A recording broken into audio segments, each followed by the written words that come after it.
गुरुजी एक प्रश्न आया है आपके नाम। हम्म।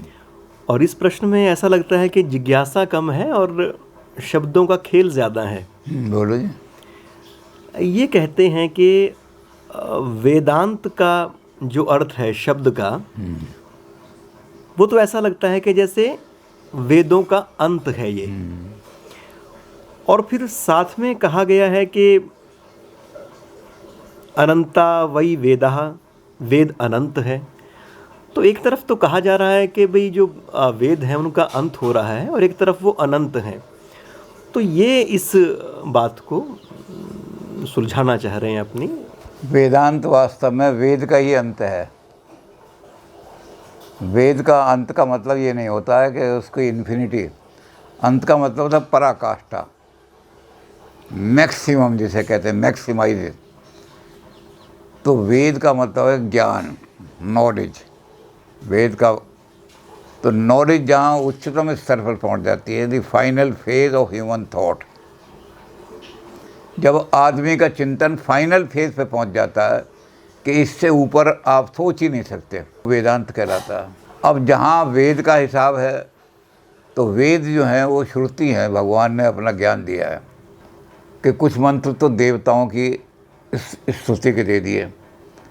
जो हमारे देवता हैं जिनको हम प्राकृतिक शक्तियाँ कहते हैं, इंद्र है, विष्णु है, श्री है और नदी सूक्त हैं सारे।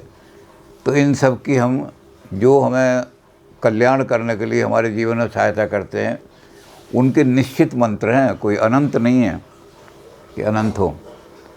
तो निश्चित मंत्र हैं कि इतने मंत्र हैं सारे, 16,000 मंत्र वेदों की ऋचाएँ का सारी कर दें।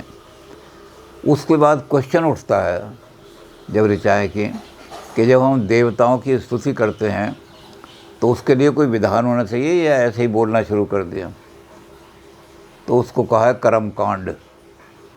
सूत्र, धर्म सूत्र, गृह सूत्र, ब्राह्मण ग्रंथ, इनमें सारा कर्म कांड है। इंद्र की पूजा करनी है तो ये काम करो, ऐसा सिंहासन बनाओ, ऐसी चीज़ लाओ, इस चीज़ से भोग लगाओ, इस चीज़ का कपड़ा बिछाओ, ऐसे कपड़े में बिठाओ।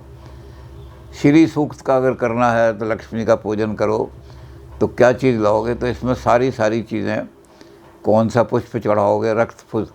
लक्ष्मी को लाल फूल नहीं चढ़ता, दुर्गा को लाल फूल चढ़ता है, तो अलग अलग सरस्वती को सफ़ेद फूल चढ़ता है। तो ये सारे जो हैं कर्म कांड, जिनको मैं कहा कर्म कांड, ये ब्राह्मण ग्रंथों में, गृह सूत्रों में दिए हुए हैं। तो कौन से देवता की पूजा करने के लिए हम कौन कौन सा विधान करेंगे, ये हमारा ब्राह्मण ग्रंथ हो गया। उसके बाद ब्राह्मण ग्रंथों के बाद आदमी की जिज्ञासा आती है, भाई ऐसा क्यों, ये एंड हो जाता है यहाँ पर सवाल। जो वेद के मंत्र थे उन मंत्रों को दे करके यहाँ आ जाती है फाइनल फेज। तो ये जो फाइनल फेज है ये कहलाता है उपनिषद। उपनिषद पर आकर के हम फाइनल हिस्से में आ जाते हैं और यही वेद का अंत, यहीं हमारे ज्ञान का अंत हो जाता है। तो उपनिषद से परे हमारा ज्ञान कोई जाता ही नहीं। तो उपनिषद हमारे वेदांत कहलाते हैं जितने, ये वेद का अंत।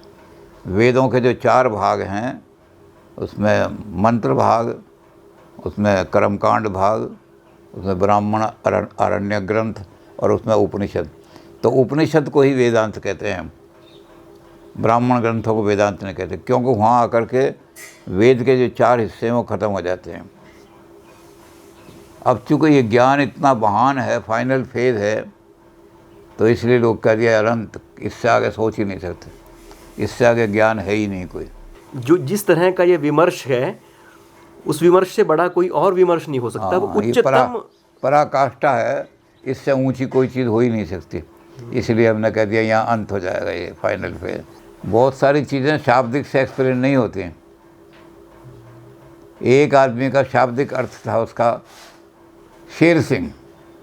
अब इसका शाब्दिक अर्थ देखो, शेर भी है, सिंह भी है, लेकिन उसकी हालत क्या थी, कुत्ते भौंकते थे उसके पीछे। तो शब्द से चीज़ का ये रूप नहीं होता। ऐसे एक आदमी का नाम था लक्ष्मीचंद, दिल्ली में गए, रिक्शा चला रहे थे वो।